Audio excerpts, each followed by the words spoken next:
Chapter 7. Pamela had been dreading this moment for ages. She had suspected for some time now that her father was losing patience with her attending Sweet Valley Middle School.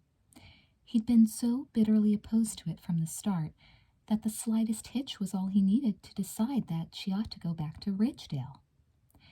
To her surprise, her brothers were sitting in the living room with her parents when she came home that afternoon. Sam, her oldest brother, was a sophomore at Sweet Valley High. He had curly dark hair and a friendly expression that drew people to him naturally. The look he gave Pamela when she entered the room told her he was on her side.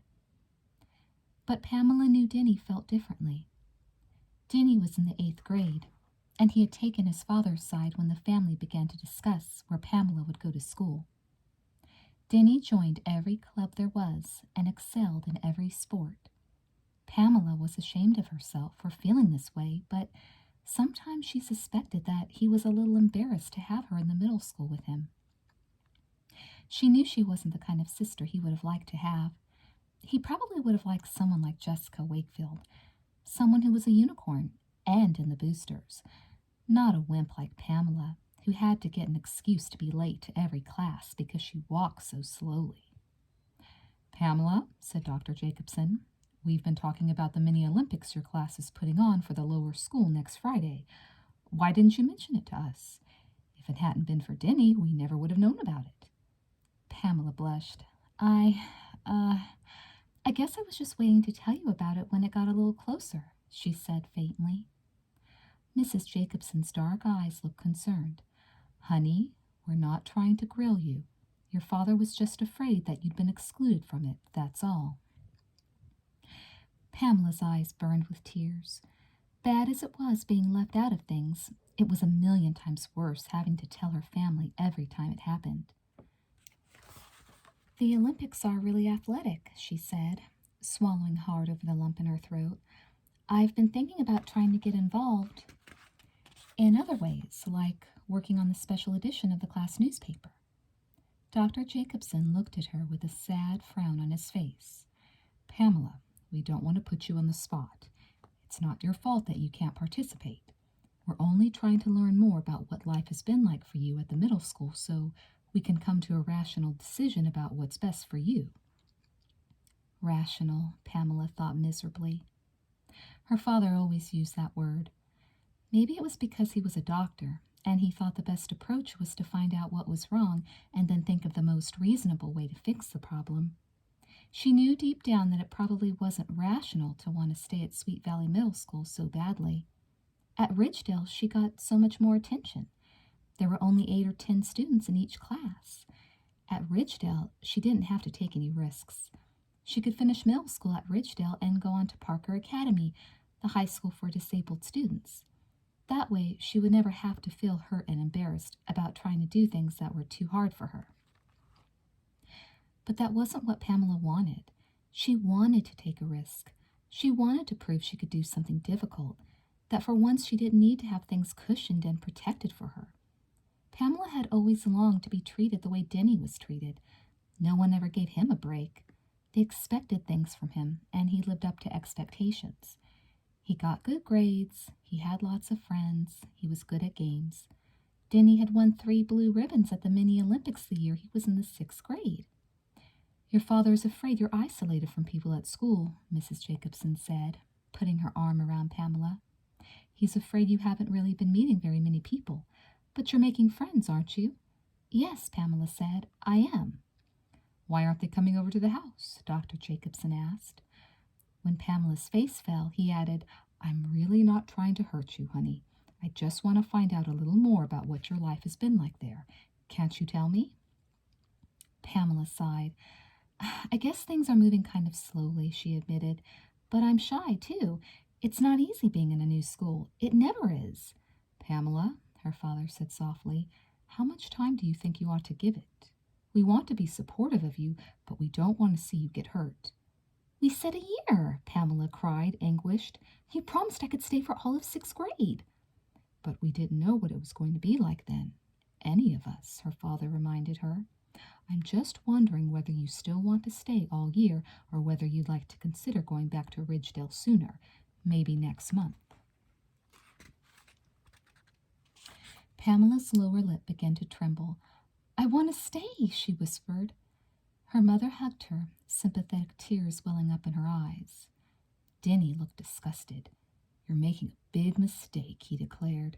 He jumped up and ran out of the room. "Denny's wrong," Pamela said miserably. "I think I've got a chance at school. It's just going to take a little time." No one said anything, and after a minute Pamela couldn't bear the silence. She got up from the couch and went into the hallway and to her bedroom, which was on the first floor off the foyer. She closed the door, tears streaming down her face. She had a lot of thinking to do, and she really needed to be alone. Pamela was so unhappy she could barely concentrate on the Amanda Howard mystery she was reading in the big, comfortable chair in the reading room of the town library. Her eyes kept filling with tears, and the words looked blurry on the page. "Amanda Howard," Elizabeth Wakefield said in surprise. "Twice in a single week. You and I must have ESP." Pamela made an effort to smile, but Elizabeth could tell at once something was seriously wrong. "Are you okay?" she asked. She pulled a chair over to join Pamela. Pamela swallowed. "I guess," she said dully. "I've been thinking so hard all day, and everything seems so confused. My father wants me to go back to Ridgedale next month," she concluded. Elizabeth's heart sank. "You've got to talk him out of it," she said. "Pamela, I know you can make everything work out." Pamela shook her head. "I don't think so," she said. "Maybe my father's right. What's the point of trying to stay at Sweet Valley when things are only going to get harder and harder? I don't belong in a normal school, Elizabeth. I belong with people like me. I need special help and special attention." She shook her head, knowing that she was only saying the things her father always said. She sounded as if she had memorized his words. "I don't believe that," Elizabeth declared. "You just need to keep trying, Pamela. Don't you think that it's important that people in so-called normal schools find out more about so-called special students?" "What do you mean?" Pamela asked. "I mean," Elizabeth said, "that the way things are run now at school, all sorts of people are excluded. Unless you're really pretty or really good at sports or really smart, no one notices you. And most people aren't any of those things. Think of all the kids you know at school who are bad at sports, and imagine how much they suffer through things like gym class or the mini Olympics." Pamela looked thoughtful. "I guess I hadn't really thought about that," she mused. "I know it's been hard for your sister since she sprained her ankle. Is that what you mean?" Elizabeth shook her head. "Jessica's ankle will be better in a few weeks. I'm thinking more about people like Lois Waller, who are just naturally bad athletes, or Jimmy Underwood." Jimmy was one of the smallest boys in the 6th grade, and though he was good at schoolwork, he was always chosen last for teams. Pamela didn't look convinced. "It's one thing to be bad at sports. It's another to be handicapped. I can't even try at Sweet Valley Middle School, and I think my father's right. I don't think it's a very healthy place for me. I need to be with people who are like me." Elizabeth got the feeling nothing she could say was going to change Pamela's mind, but she felt terrible about the decision Pamela had made, and she could hardly wait to get home and find Jessica. If Jessica was going to try and change the format of the mini Olympics, she was going to have to hurry. It seemed to be the only chance to change Pamela Jacobson's mind. Okay, Jessica said, holding the edge of the kitchen counter as she hopped over to the sink. "I can't wait till this stupid ankle gets better," she added, filling a glass with water and taking a sip. "Now, tell me again. Pamela's having fits because of the mini Olympics, so she's planning to drop out of school and go back to Ridgedale."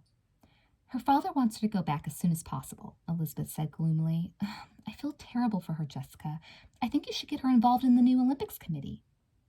Jessica looked thoughtful as she sipped the water. "That's not a bad idea," she murmured. "I could probably even make a stronger case if I brought Pamela in with me.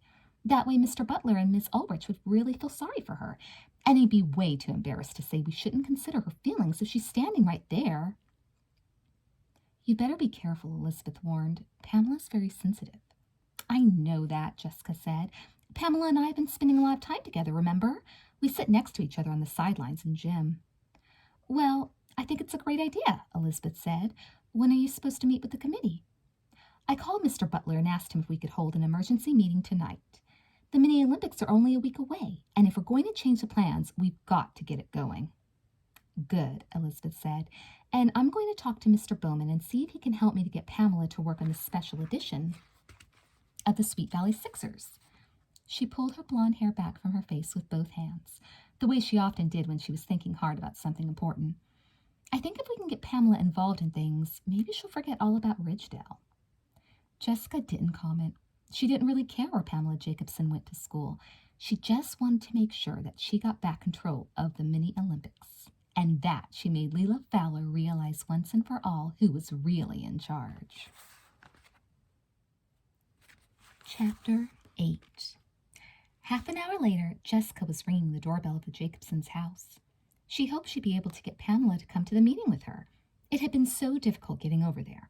There was nothing like a sprained ankle to make getting around a real pain in the neck, she thought ruefully. At last, a tall, dark-haired man, whom Jessica assumed must be Pamela's father, came to the door. "Hello," he said, looking surprised. "My name is Jessica Wakefield," Jessica said politely. "Is Pamela home?" "She's in her room. I'll go call her," Dr. Jacobson said. He looked at her ankle. "I'll bet that hurts," he added. He looked pleased that she had come by to visit.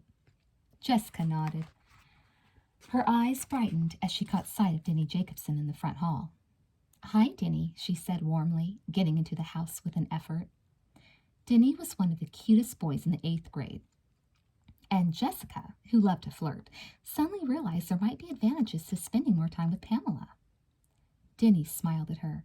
"How'd you hurt your ankle?" he asked her. Jessica didn't think he'd want to hear about the real story, so she decided to tell a white lie. "I fell trying to learn a new Boosters cheer," she said. She knew Denny loved the Boosters.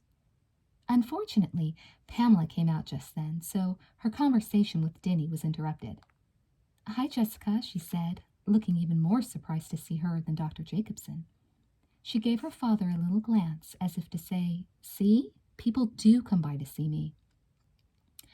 "Pamela, I've come to talk to you about the mini Olympics," Jessica said, not noticing the startled expression on Denny's face. "Can we sit down somewhere and talk? I really need your advice." "Sure," Pamela said, wide-eyed. "I don't know what advice I can possibly give you, but I'd be happy to help in any way I can." Soon Jessica was sitting on the flowered bedspread in Pamela's room. She looked around her, suppressing a sigh. Everything was so tidy.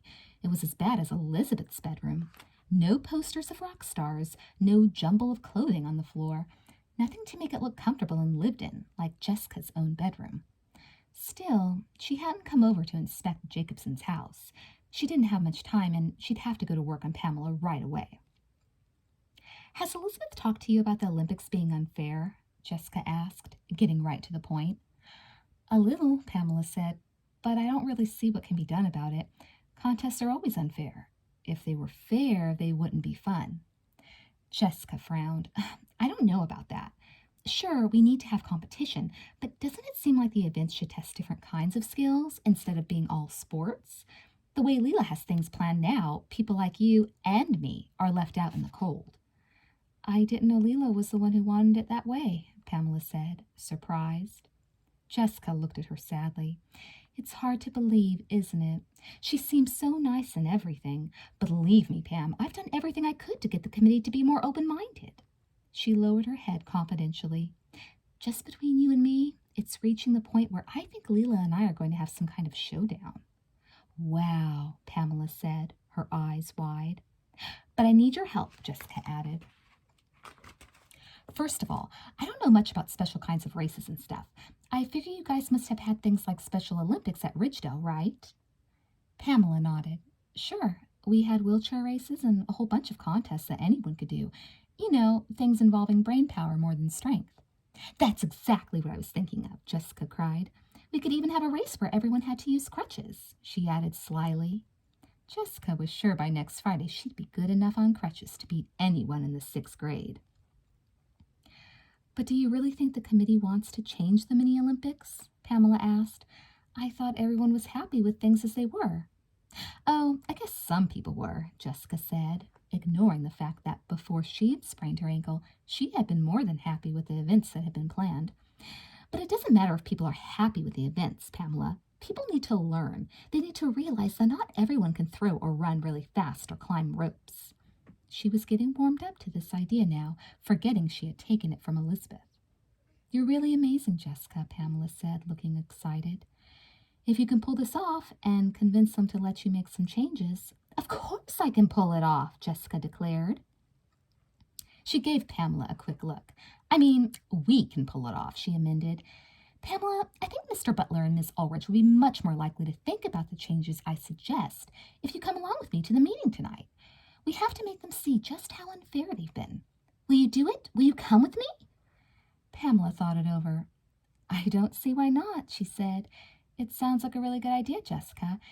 If I can help, at least I'll have done one useful thing before I leave Sweet Valley Middle School. Jessica got to her feet with an effort, reaching for her crutches. Do you think your mom and dad could give us a ride to school? That's where we're supposed to meet the others. Pamela nodded. I'm sure one of them can, she said. Then let's go, Jessica cried. I'm sure between the two of us we can convince them to do exactly what we want. And in the meantime, we can make sure Leela Fowler comes out looking like a real creep, she thought happily. If that wasn't killing two birds with one stone, then what was? Well, Mr. Butler said, taking off his glasses and looking at Jessica and Pamela with a frown, I have to admit you two are pretty convincing. Jessica, why didn't you bring any of this up earlier? I was afraid to, Jessica said. She looked pointedly at Leela. I was afraid some of the others wouldn't approve. Leela's pretty face was pinched with anger. I suppose you mean me, she snapped. Leela, please, Miss Ulrich said. It seems to me that Jessica and Pamela have a very legitimate point of view, one that we really should consider carefully. She frowned at Leela. I don't see what good it can do to argue about it. But the whole thing is planned, Leela wailed. We've put so much time into everything, and it's only a week away. Jessica cleared her throat. I used to feel just the way Leela does, she said, shaking her head. I kept thinking that once we'd gotten the plans underway, it was too late to make any changes. Then I realized that I was just being lazy. I was doing what people always do when they really know, deep down, that things could be changed, but they don't want to go to the trouble of doing anything about it. Hear, hear, Miss Ulrich cried, striking the side of her chair with the rolled-up copy of the plans for the mini-Olympics. Leela's face was positively stormy. Before you sprained your ankle, you weren't worried about people with special needs, she accused Jessica. I think you just want to make sure you still get to be involved. Leela, Mr. Butler said reprovingly, you can't really mean that. No, Mr. Butler, Jessica said generously. Leela's partly right.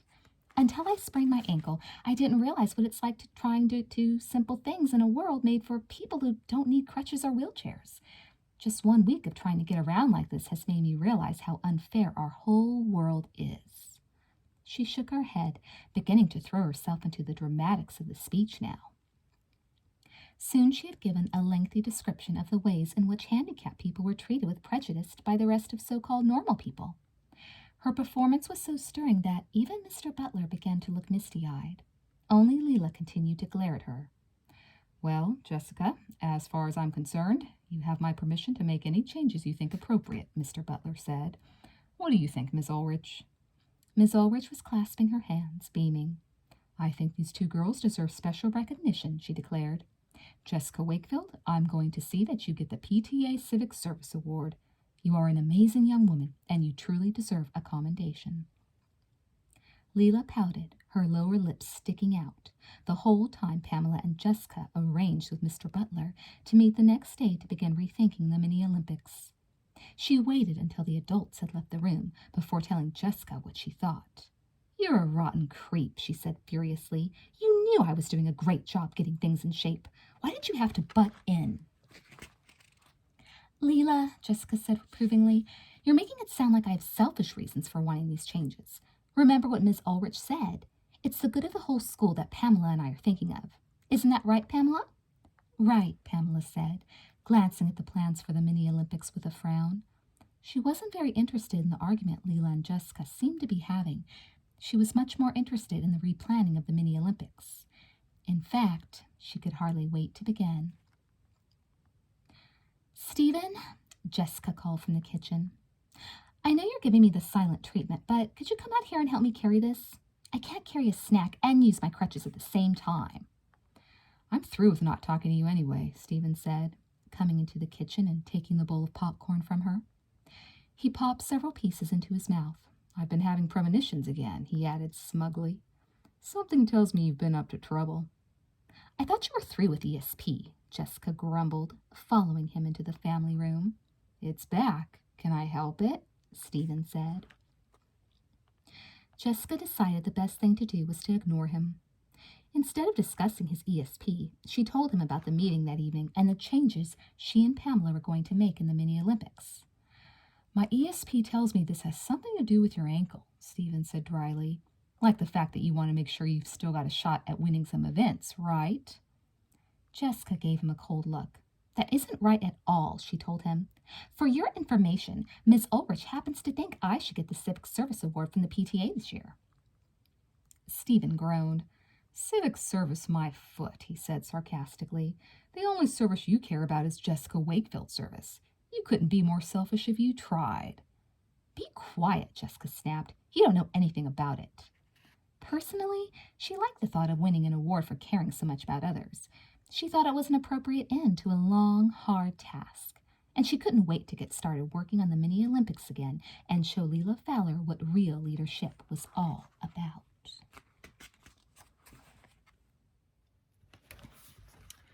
Chapter 9. Jessica could scarcely believe it was 4:30 already. The day had flown by. It was Sunday, and she and Pamela had been hard at work down in the Jacobsons' basement since noon. Papers were strewn all around them, and next to Jessica was a stack of notebooks, records of previous mini Olympics she had borrowed from Mr. Butler. It's really weird that no one ever objected to the way the events had been organized before, Jessica said, thumbing through the records from several years earlier. You'd think, in all this time, someone else would have come up with some changes like this. Pamela shook her head. People don't like change, she said. That's one reason it's so hard for those of us who just don't fit in. We've got an extra hard time of it. First, convincing people that we even exist. And second, making them want to do something about it. Well, Jessica said, I think you and I are going to go down in Sweet Valley Middle School history, Pamela. She couldn't help thinking secretly that she would probably get all the credit. As it was, everyone at school thought she was a saint for helping Pamela. At first, when the news broke that Jessica had convinced Mr. Butler and Ms. Ulrich to let her reorganize the whole day, no one could believe it. But within hours, it was all over school. Jessica had decided it was unfair not to have events everyone could take part in. The way she and Pamela were going to make it, even little kids and bad athletes were going to have a chance. All through the following day, people stopped Jessica in the hallways. Everyone wanted to know when she'd gotten the idea, how she'd ever found the courage to approach Mr. Butler about it, whether it was true she and Leela weren't getting along anymore, and if her sprained ankle had anything to do with the change in the Olympics. Jessica adopted a new, humble pose. After all, she was soon to be a famous good citizen. She merely smiled graciously, tossed her hair, and admitted she had always thought sports events were unfair. It was just time to do something about it, that was all. You're such a natural leader, Jessica, Caroline Pierce said admiringly Friday morning. In homeroom, maybe you should run for student council. The elections were coming up, and Jessica couldn't help agreeing that Caroline might have a point. Granted, she had never been interested in student government. Elizabeth had been talking about running for treasurer, and Jessica had already told her that she couldn't imagine anything duller than sitting around for hours arguing about things with faculty representatives. Not when she could be having fun with the boosters or shopping at the mall. But now she saw things differently. It was fun being the center of attention. Maybe it wouldn't be so bad running for office after all. Jessica Wakefield, first woman president of the United States, she thought dreamily, rifling through the pages of the old records. I think you're doing a terrific job, Pamela said loyally. Her eyes looked a little moist. Jessica, I'm so lucky to know you and your sister. School has been so much more fun these past few days. And her father had noticed the improvement too, she thought. He had already mentioned several times how glad he was that Jessica had been coming by so often. Jessica felt alarmed. It was one thing standing up for her and rearranging the Olympics on her behalf, especially since Jessica got to reap most of the benefits. But she certainly didn't want Pamela getting the wrong idea. She seemed like a nice enough girl, but Jessica had always been very choosy about her friends. Not like Elizabeth, who seemed to be drawn to serious types like Amy Sutton. Jessica just hoped Pamela didn't start following her around all the time, expecting to be asked to be a unicorn or something. But Pamela didn't seem the type, and Jessica relaxed as they turned back to their work. She liked being over at the Jacobsons' house, especially when Denny was around. "Your brother is cute," she told Pamela as they began to put together the master list of new events. "Does he like anyone at school?" Pamela shook her head. "He doesn't like girls, especially not me," she confided. Jessica thought that was too bad. She had been secretly hoping he would notice her, especially since she'd been coming around to the Jacobsons' house so much. Maybe he'd change his mind about girls when he got to know her better. "Janet Howell and Ellen Reitman are coming over to my house tonight," Jessica told Pamela. "I'm going to show them the plans we've made. Do you want to come?" Pamela shook her head. "No, but thanks for asking me. I promised my father I'd stay in tonight. He thinks I'm overexerting myself." "Okay," Jessica said, gathering her things together. Just as well, she thought. This way she could be sure she got all the credit for the long hours she and Pamela had put in these past few days.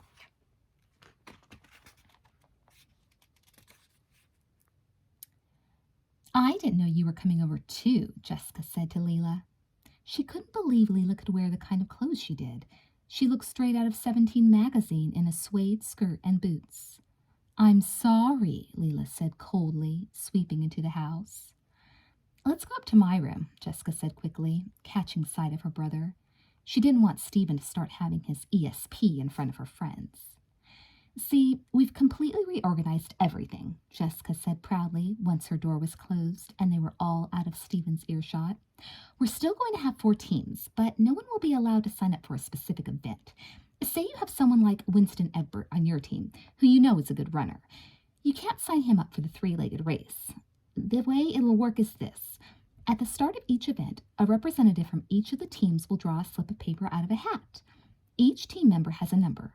If your number is called, you're in that event. That way it's completely fair. Everyone has an equal shot at the event." "But if you're good at sports, won't you still have an advantage?" Janet demanded. Jessica shook her head. "We've changed the events so only some of them require physical strength or speed. We're going to have a lot of events that just require brain power. Puzzle solving, for example. In one event, 2 people from each team will be tied up and they'll have to untie themselves. We're going to have a bed-making competition, who can make a bed the fastest, including hospital corners, and an egg race. The water events are all going to be changed too. In one, you have to use a kickboard to balance a bowl of water, and whoever knocks the least amount of water out wins." Leela frowned. "It sounds ridiculous," she said. "Who ever heard of a bed-making contest in a mini-Olympics?" "There are lots of things like that," Jessica said calmly. "Dr. Jacobson is getting us 4 wheelchairs from the hospital, and we're going to have wheelchair races." She grinned. "We're even going to have an event called crutch croquet. A croquet field will be set up, but the contestants have to use crutches, one to walk with and one to hit the balls." Leela groaned. "And I suppose you're just going to magically draw the right number so you'll get to be in that event, right?" Jessica pretended to look hurt. "I don't understand you, Leela," she said. "I'm trying my hardest to change things so it'll be a fun day for everyone, and you're not being a very good sport." "Good sport?" Leela looked furious. "How can I be a good sport when you're just changing everything so you can still participate?" "That isn't true," Jessica said hotly. "I happen to be thinking about Pamela and other people like her." "Come on, you two," Ellen said uneasily.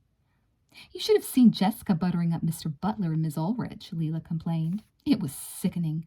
I knew she was only thinking about herself the whole time, and here Miss Ulrich practically wants to make her a saint. It was awful." Jessica's eyes flashed. "Leela, you've been really rotten about this whole thing from the minute you were made the assistant chairman. You're not being one bit supportive. I think I've had a good idea, and I'd appreciate it if you'd stand behind me instead of trying to make me look selfish all the time." "I can't help it," Leela grumbled. "I want the Olympics to be just like they were last year and the year before." Jessica was about to snap back when she saw the expression on Janet's face and stopped. Janet was Leela's cousin, after all. It was hard to tell how they really felt about each other, but Jessica certainly didn't want to hurt her position with the unicorns. Maybe she'd better not make her feelings so obvious. Anyway, she knew she had the support of Mr. Butler and Miss Ulrich. That was all that mattered. It was pretty obvious that Janet and Ellen both thought her ideas were great, and the PTA was going to give her a special commendation for good citizenship. As long as she didn't tell Leela off in front of Janet, it looked to Jessica as if she had emerged from this whole thing a clear victor. And Leela would be sorry when she saw how well it all came off this Friday. Jessica was sure of that. "Jessica," Mrs. Wakefield said, coming into her bedroom. It was 9:30, and Jessica was just turning to her math homework. She was tired from the events of the day, but she knew she had to get this done or she'd be in trouble in school. "What is it, Mom?" "Your father and I have been talking," Mrs. Wakefield said. "We just wanted to let you know how proud we both are of you. I think what you've done this week takes real courage. It would have been a lot easier just to let things stand as they were. Instead, you were willing to make waves, and I think what you've done will make a real difference. Not just this year, but in the future, too." Jessica couldn't believe her ears. Her mother never talked to her this way. "We've been saying as much to your brother and sister, too," Mrs. Wakefield said with a smile.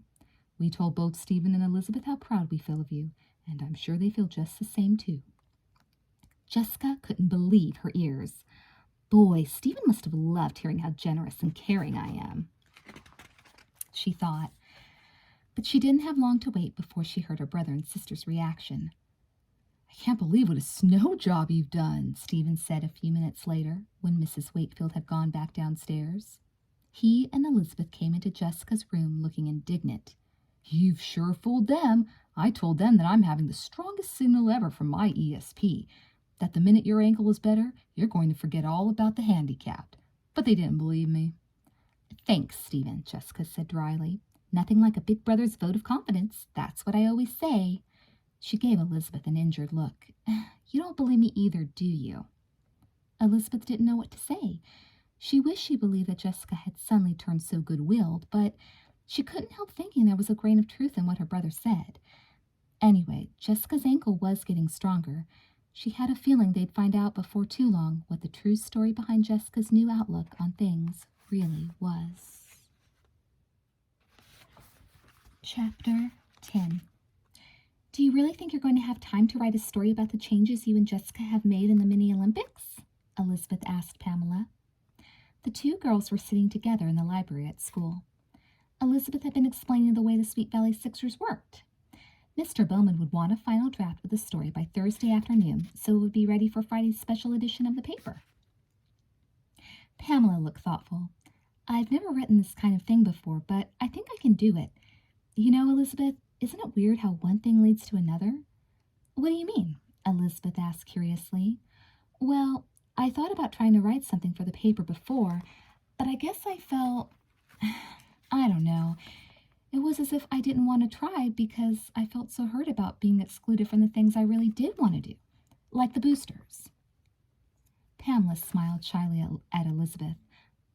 "I don't think the kids at Sweet Valley Middle School are the only ones who need to learn about being handicapped, Elizabeth. I think I need to learn a little bit myself." Elizabeth looked surprised. "But what can you possibly have to learn?" she asked her. Pamela looked as if she were trying to think of the best way to phrase what she wanted to say. "I don't think I've made things terribly easy since I started school here," she admitted. "It's easy enough to put all the blame on my father, and it's true that my dad has been against my attending a normal school from the start. But I think I made things harder, too. I had such high expectations." "Like what?" Elizabeth demanded. "Like, I don't know, like thinking people were going to come to me, asking me to join things, trying to make friends," she shrugged. "I guess I felt special when I came here, and I expected people to treat me differently from everyone else. And that's silly. The truth is, I didn't try all that hard to get involved in the things where my handicap wouldn't matter. You tried to get me involved in the paper about half a dozen times," she reminded Elizabeth. Elizabeth nodded. "That's true. I was beginning to think you just weren't interested." Pamela shook her head. "But I am interested. I guess it's taken me a while to see that I'm the one who has to make sure I fit in here. You and Jessica have really helped me to see that, Elizabeth, she smiled. Anyway, I'm thrilled to be able to write up what we've done. I don't know how good a job it's going to be, but I can certainly try my best. That's great news, Elizabeth declared. I don't know about you, Pam, but all this talk about the mini Olympics is really getting me excited. I can hardly wait for Friday. Me too, Pamela said happily. And from the way her eyes were shining, Elizabeth knew that she was telling the truth. What are we going to do about him? Jessica demanded glumly, coming into her sister's room and slamming the door shut behind her. Liz, I just don't think I can stand it anymore. Stephen is driving me crazy. Why? What's he doing now? Elizabeth asked, looking up from the magazine she was reading. He claims he's got a psychic hunch about which team is going to win tomorrow, and he's threatening to make a lot of money out of it by setting up bets and charging people for his ESP tips on how to place them. At least he's using his business sense, Elizabeth said cheerfully. Oh, Jess. I wouldn't worry about it, she added, seeing how glum her sister looked. I'm sure he'll get sick of all this psychic stuff before long. Yeah, well, I'm sure sick of it, Jessica muttered. I don't think I can stand another minute of it, to tell you the truth. Is it my imagination, Elizabeth said, or are you feeling a little bit, how should I put it, funny? Jessica sighed. Liz, I can't tell you how hard it is being a famous good citizen. Do you realize Miss Ulrich actually wants me to go to a lunch with the PTA to accept this dumb award? Well, that doesn't sound so bad, Elizabeth said. I would have thought you'd like all the attention, seeing as you're such a famous good citizen and all, she added. Jessica set her crutches down and wriggled her ankle experimentally. I think it's getting better, she announced. It doesn't hurt so much anymore. I can't wait to get rid of these crutches. I still don't see why you mind about the awards lunch, Elizabeth said, closing the magazine and giving Jessica her undivided attention. You're glad about the way the Olympics have been changed, aren't you?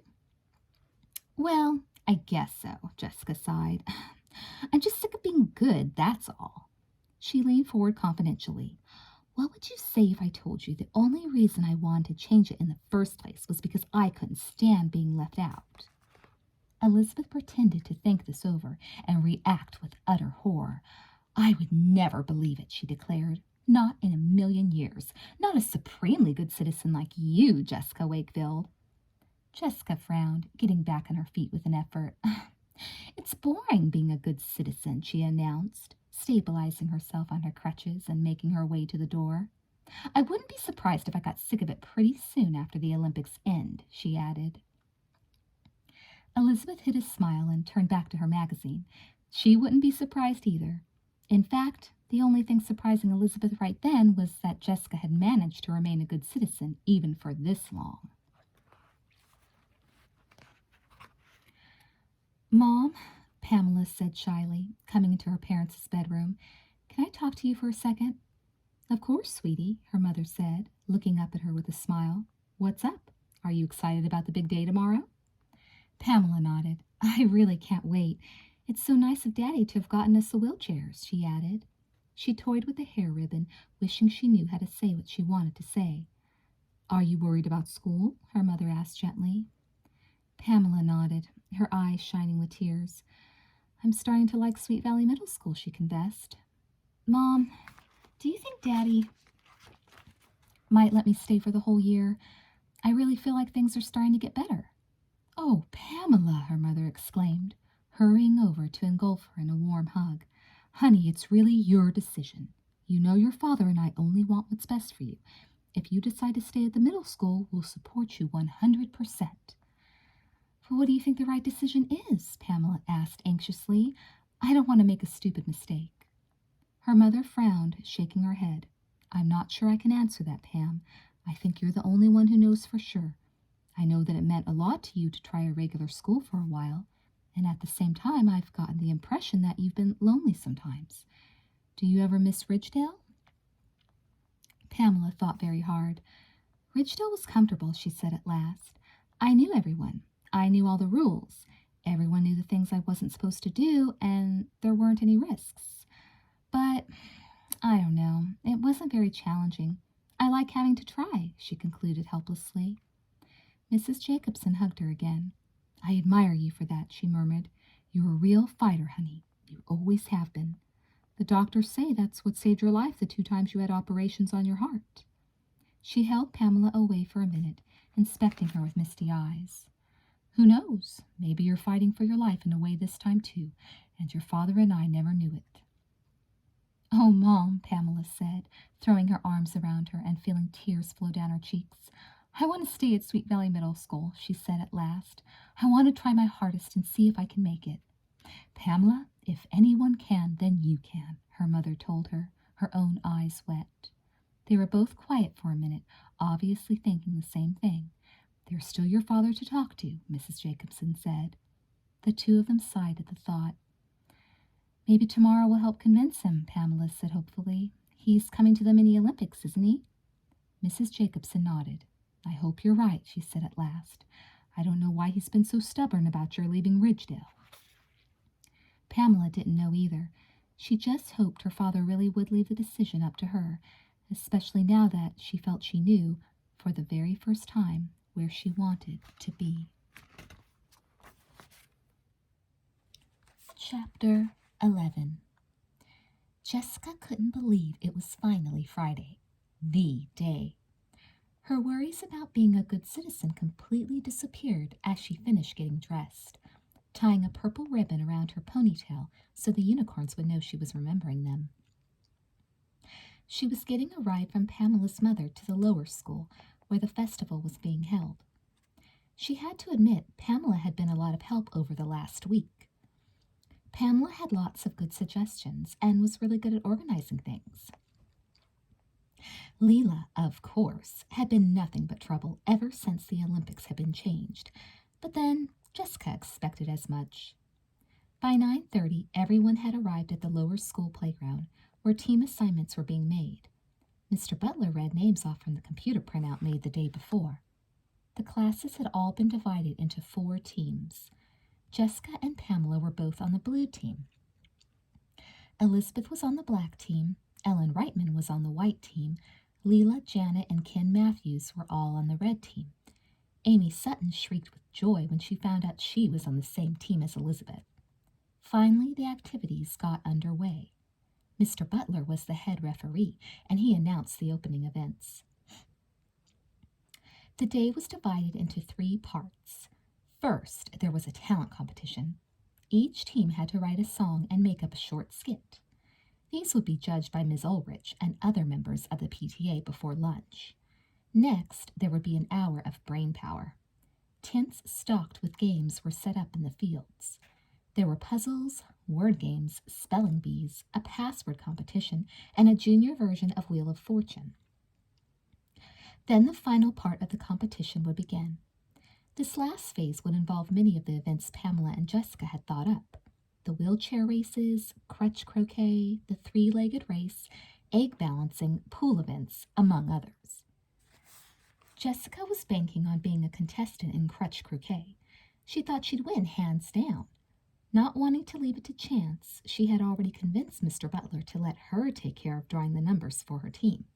After all, she was the chairman, and if she just happened to choose her own number for crutch croquet, who would possibly object? Wasn't she a good citizen? No one would accuse a good citizen of rigging the drawing for crutch croquet. The talent part of the mini Olympics went extremely well. Parents had been invited to come for the whole day and were sitting on the bleachers surrounding the lower school baseball diamond, where each team would perform its skit and song. Jessica thought the blue team had it all wrapped up. Their skit was called The Butler Did It and made fun of Mr. Butler's lower school volleyball coaching. And their song, The Blue Team Blues, was really catchy. Pamela wrote the lyrics. "Haven't you heard the news? We've got the blue team blues.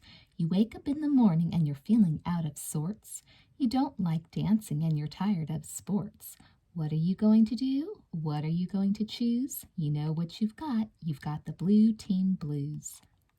None of the other teams came close. The red team had a really silly skit, which Jessica suspected Leela had made up because it was mostly making fun of a bed-making contest and really didn't make any sense. Their song was silly, too. It was called Dread the Red and sounded like a booster cheer. The black team was pretty good. Their skit definitely showed Elizabeth's touch, as it was all about news reporters trying to find out who was winning the mini Olympics. Their song, Black Magic, was cute, with a nice rhyme on tragic and magic. The white team was the worst. Jessica felt embarrassed for them. A fifth grader did a stand-up comic routine instead of a skit, and their song was really a chant without any of the rhymes in the right places. Jessica and Pamela were practically delirious when Mr. Butler announced that the blue team had won first place in the talent competition. That gave them 100 points. The black team came in second with 90 points. The red team came in third with 80, and the poor white team trailed with 70. "I'll bet you're feeling pretty proud of yourself," Leela hissed to Jessica as they went in for lunch. Jessica could barely hide a smile. She knew her team was going to win. She just knew it. After lunch, the competition really got serious. Jessica was heartbroken when the red team won the brain power section. The blues came in third, the whites came in second, and the blacks lost, making the score 170 for the reds and blues, and the whites and blacks tied with 160 points each. It was looking like a much closer race than anyone had expected. The third set of events was going to prove crucial. Everyone was getting very excited. Parents were cheering loudly, and so were teachers. Jessica could hardly wait for crutch croquet. She just knew she could win first place for her team. The first event of the 10 scheduled races was the bed-making contest. To Jessica's joy, Leela was chosen as the entrant for the red team. She was pitted against Patty Duvall from the white team, Caroline Pierce from the blue team, and Elizabeth from the black team. 4 mattresses were set up under the flagpole. Each entrant was given a set of sheets, and when Mr. Butler called "Go!" each raced to make her bed. Jessica screamed, "Go, Caroline!" so loudly that her throat hurt. Pamela was waving her arms with excitement. Caroline came in second after Elizabeth, but Leela and the red team had placed last. Jessica was secretly overjoyed.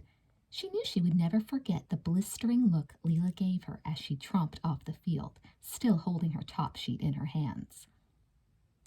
"I'm not surprised you won," Jessica said to her sister. "You get enough practice at home." Elizabeth always made her bed neatly, whereas for Jessica, it was at best a once-a-week activity. The next 2 races took place in the pool. The first was the kickboard and bowl of water race Jessica had described to Ellen and Janet. This time the red team won.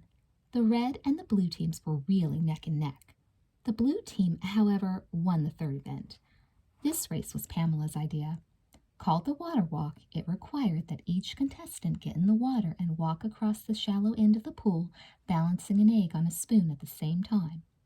Whoever got to the other end first, without dropping the egg, won. The fourth event was called Untie Yourself. 2 entrants from each team were chosen, tied together with twine and timed as they tried to free themselves. The red team managed a close win, though their members caused a great deal of laughter. One was tiny Sally Strong, a 5th grader, and the other was Erin Dallas, one of the biggest 6th graders. The spectators seemed to especially enjoy this event. Next came the 3-legged race, the water balloon throw, and pineapple bowling. Only 2 events were left, the wheelchair race and crutch croquet. Crutch croquet was the next event, and to her delight, Jessica drew her own number out of the hat. "Wow, isn't that weird?" she said loudly. "I drew myself." "What a coincidence," Leela said in a scathing voice. "You're just mad because we're beating you," Jessica said. "You are not. We're ahead by 2 points, Leela snapped. "Well, you won't be for long. I'm going to cream you," Jessica said, hurrying off on her crutches to the starting point for the race. She had to admit she had a real advantage. None of the other 4 contestants was used to crutches, whereas she was a real pro. She had raced around the course in less than 10 minutes, knocking the croquet ball expertly with her crutch. She wondered if anyone could tell she'd been practicing. In any case, the blue team won the croquet game easily. The second-place ribbon went to a member of the red team named Katie Johnson. Leela looked fit to be tied. "Okay," Mr. Butler said, putting his hand up. "We've come to the very last event of the day. Let me just read the scores aloud so you all know where you stand. The red team and the blue team are tied for first place. They each have 250 points. In third place, we have the black team with 210 points. And in last place, the white team with 200 points. Now, the final event is a very special event. Each contestant has to steer a wheelchair down the course, and whoever wins this one determines who wins the entire mini Olympics. Are you all sure you understand? Everyone understood. Wild cheers accompanied the drawing of each name. The red team went crazy when Ken Matthews was called. He was small, but a really good athlete. They were sure now they were going to win. The black team drew Timmy Peterson, a skinny, sweet-faced lower schooler. The white team drew a fifth grader named Lisa Giger, and the blue team drew Pamela Jacobson. A hush seemed to fall across the whole field.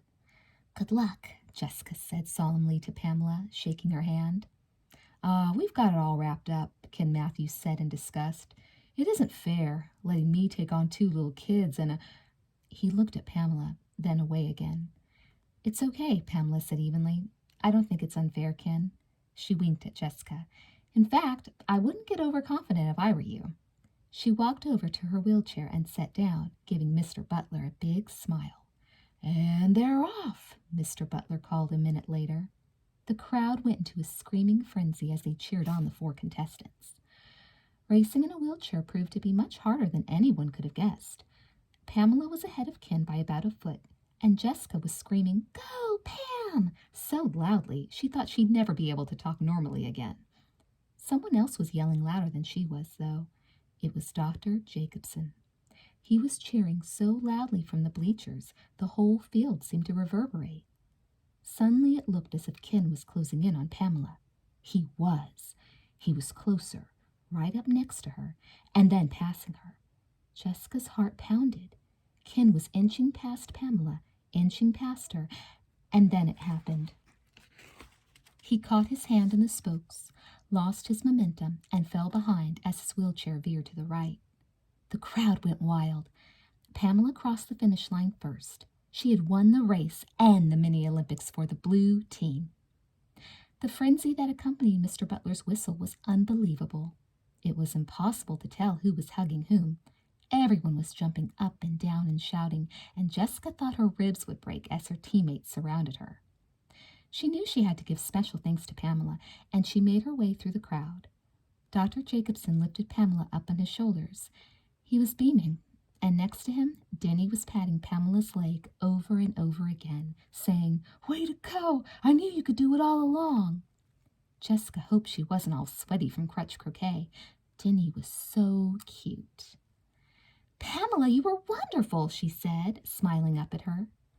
Pamela's eyes were shining. "Wasn't it fun, Jessica?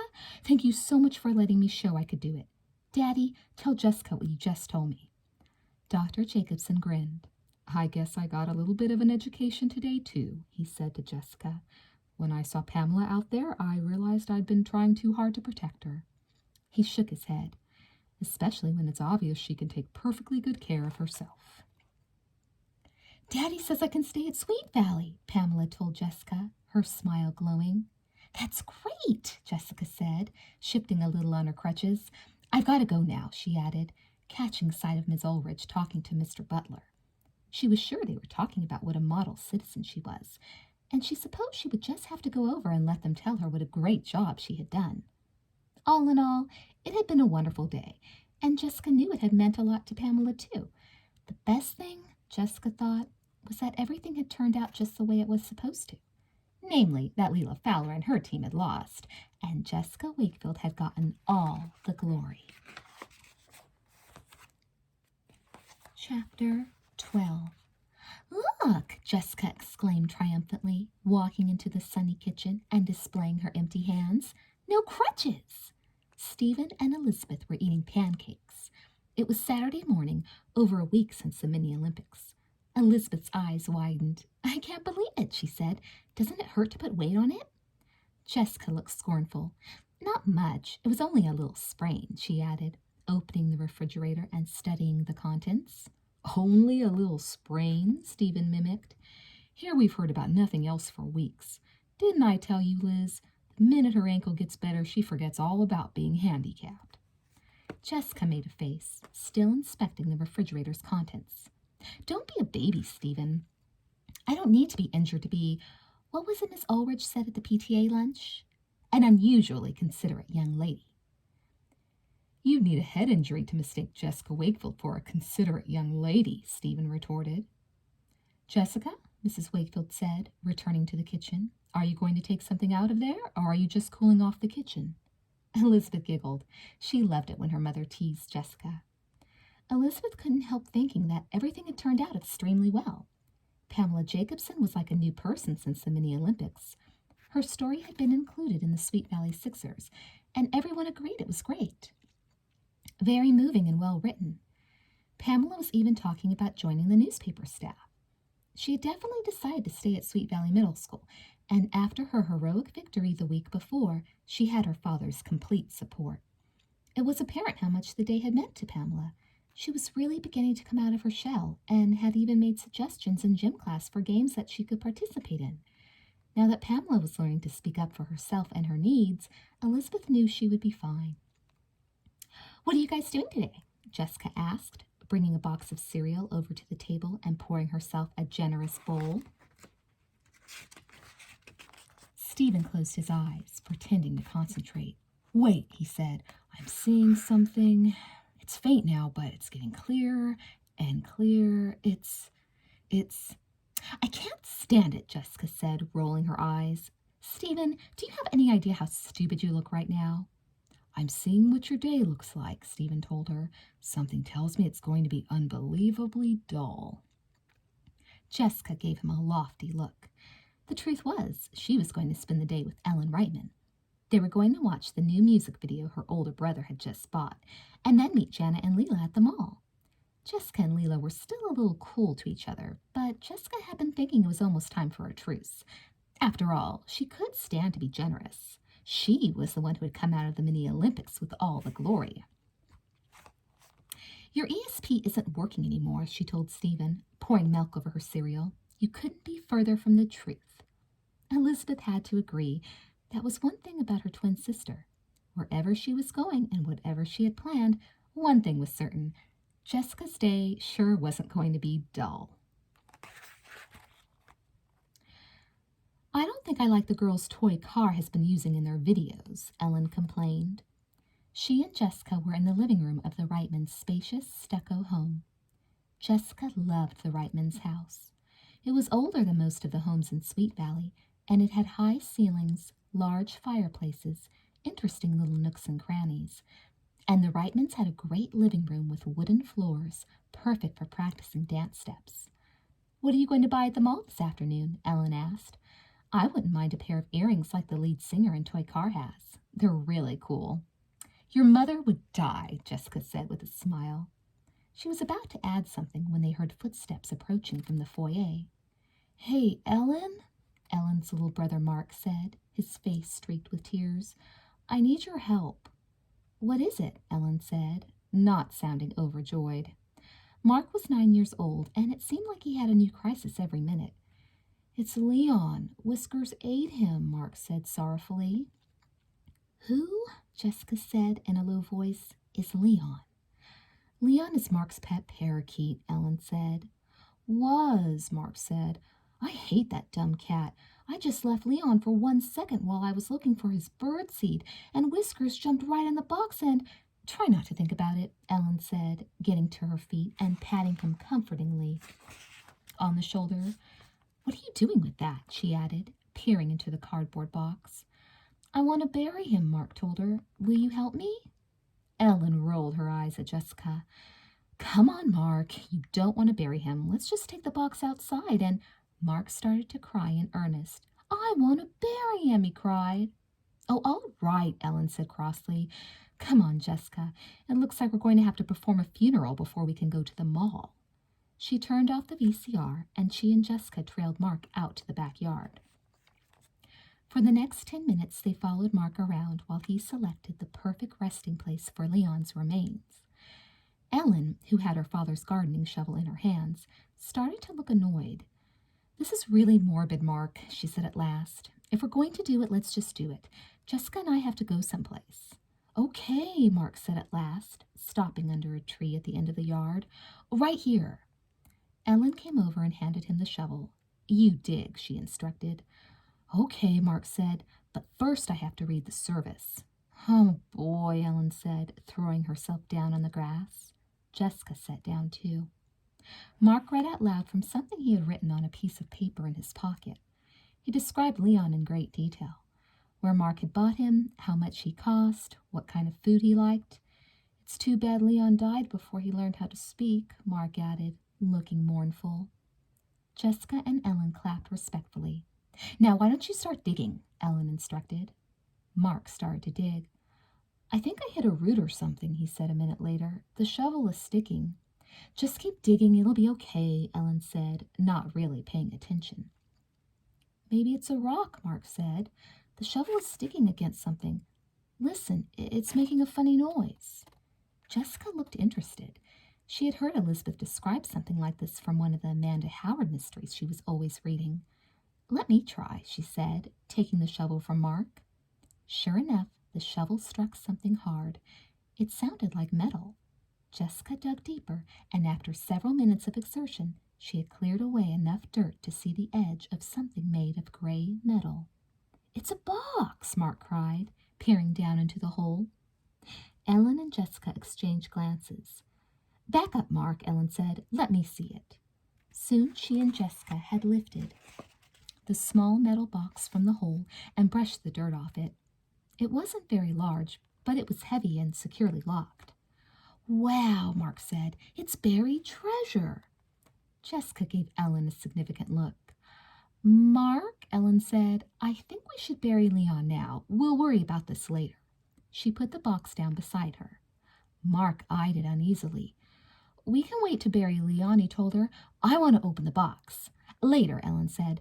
Come on, Mark, we can't interrupt a funeral. Jessica knew she and Ellen were thinking the same thing. They wanted to find out what was inside that box, and they wanted to make sure whatever it was, they kept it away from Mark, especially if it really did turn out to be buried treasure.